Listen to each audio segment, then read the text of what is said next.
Gu Xuenian, Ratu Es dan Salju di Kota Naga, adalah presiden keluarga Gu yang penyendiri dan kaisar bisnis yang terhormat. Meskipun tidak ada yang berani menyentuhnya, dia sedang dipeluk oleh seorang pria muda. Orang-orang yang melihat itu menyebut pria itu gila, tetapi Gu Xuenian dengan lembut merespons dan memeluk anak itu yang ternyata bernama Luo Feng. Luo Feng ternyata telah makan terlalu banyak dan tuannya mengantarnya turun gunung untuk berlindung pada Qi Wei. Kakak seniornya meninggalkannya karena dianggap lemah dan tidak kompeten.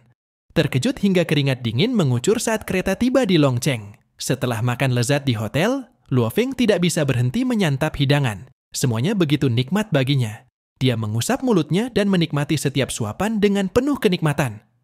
Tidak ada yang bisa menyaingi nikmatnya makanan di depannya.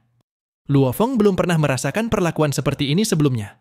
Wajahnya yang masih muda langsung memerah, tanpa ada tanda minyak atau air di perutnya. Dia tidak bisa menahan tangisnya. Memang, dia tak bisa menyangkal bahwa kakak senior 7 adalah yang terbaik baginya. Mendengar ini, sorot mata Gu Xuenian bersinar. Xiao Feng, lalu siapa di antara aku dan keenam kakak perempuan di depanmu yang lebih unggul? Tidak disangka, pemberontakannya malah berujung pada kematian. Dia terdiam sejenak, kebingungan terpampang jelas di wajahnya. Apa yang harus aku lakukan? Dinginnya keringat membasahi tubuhnya, sementara makanan terasa terpaksa dilumatnya. Kemudian, dengan senyum cerah, dia mengatakan, ternyata ketujuh kakak perempuan itu baik-baik saja. Gu Xuenian jelas tidak mendapatkan jawaban yang diharapkannya. Dia memegang wajahnya dan berkata, nantinya anakmu akan memiliki kemampuan berbicara yang lancar. Berita tentang keturunanmu. 6 kakak perempuan senior di depan tidak menyadarinya. Luo Feng menjawab, saya baru datang ke sini baru-baru ini. Guru mengatakan bahwa saya harus belajar keterampilan dari Anda, 7 kakak perempuan senior.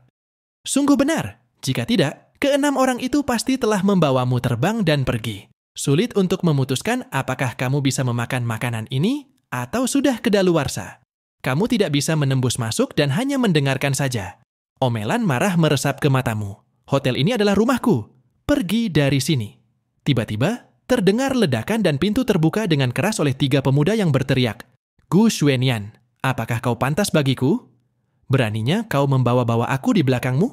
Melakukan pertemuan pribadi dengan pria liar, Gu Xuenian tidak memiliki kesan yang baik padanya. Li Haoran, siapa yang memberimu izin untuk ikut? Li Haoran marah. Mengapa aku tidak boleh ikut?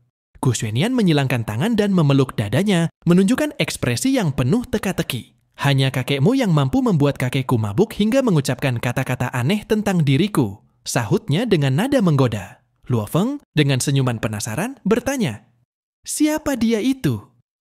Gu Xuenian menjawab sambil tersenyum. Oh, itu hanya seekor anjing yang terus menjilat langkahnya. Xiao Feng merasa cukup, bersiap untuk pergi. Namun, Li Haoran menahannya. Tunggu sebentar. Lalu, dia bersuara dengan tegas. Siapa kamu? Luo Feng, yang merasa terpicu akan keberanian Li Haoran, mengangkat tangan kanannya, menunjukkan ketidakpuasan sambil berseru. Berani-beraninya, kau menyentuh wanitaku.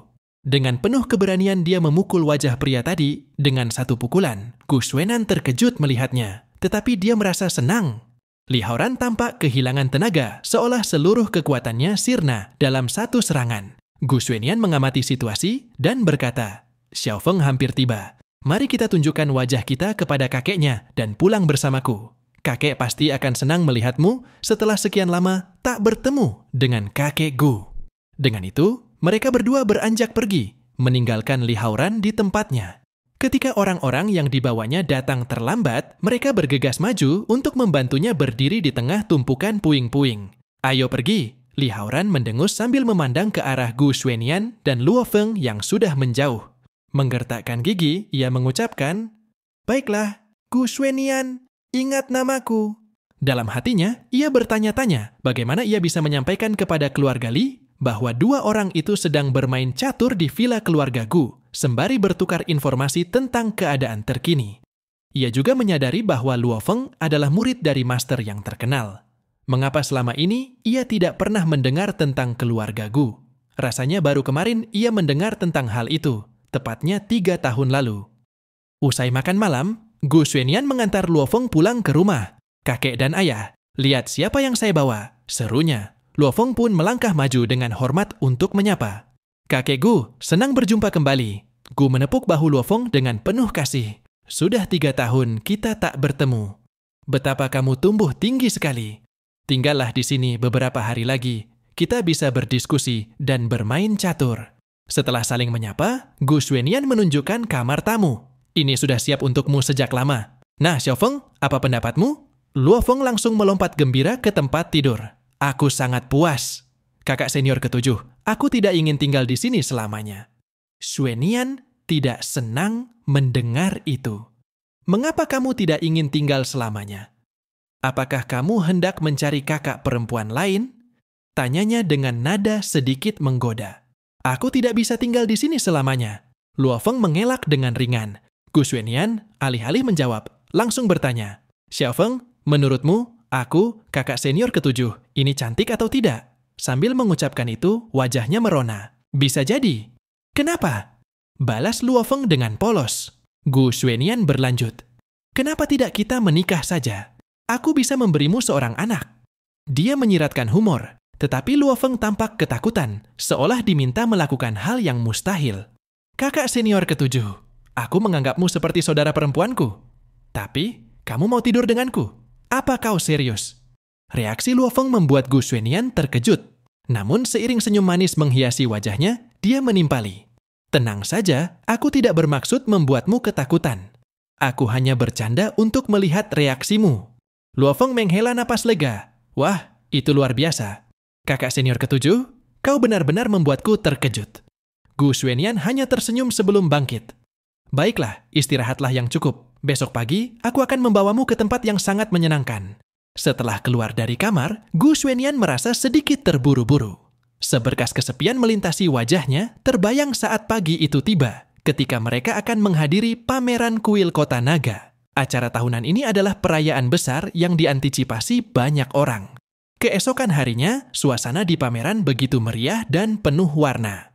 Gu Xuanian dengan senang hati berperan sebagai pemandu bagi Luo Feng. Pameran kuil Kota Naga ini terkenal dengan keramaian dan kemeriahannya. Banyak yang menanti-nantikan festival ini setiap tahun. Luo Feng tampak antusias, namun pikirannya langsung teralihkan pada satu hal. Ada makanan enak di pameran kuil, bukan? Tanyanya dengan semangat. Mengetahui ketertarikan Luo Feng pada kuliner, Gu Xuanian tersenyum.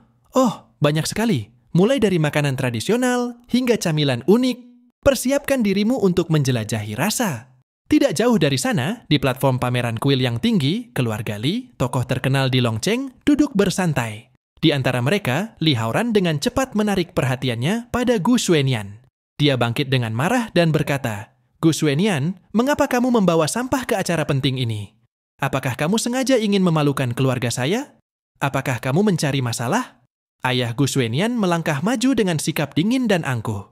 Kamu pikir siapa yang sedang bicara denganmu? Keluarga Gu tak pernah menyetujui pernikahanmu. Setelah rasanya seperti ditampar, Li Haoran mencari ayahnya, Li Tiancheng. Ayah, kamu dengarkan, aku tidak berbohong tentang Gu Xuanian. Dia meluapkan frustrasinya. Jangan memanjakan cucumu, Pak Tua. Tuan Gu menjawab dengan tenang bahwa perselisihan anak-anak adalah hal biasa. Namun, Li Tiancheng tidak terima. Apa yang Tuan Gu katakan tentang anak saya yang dipukuli? Tanyanya.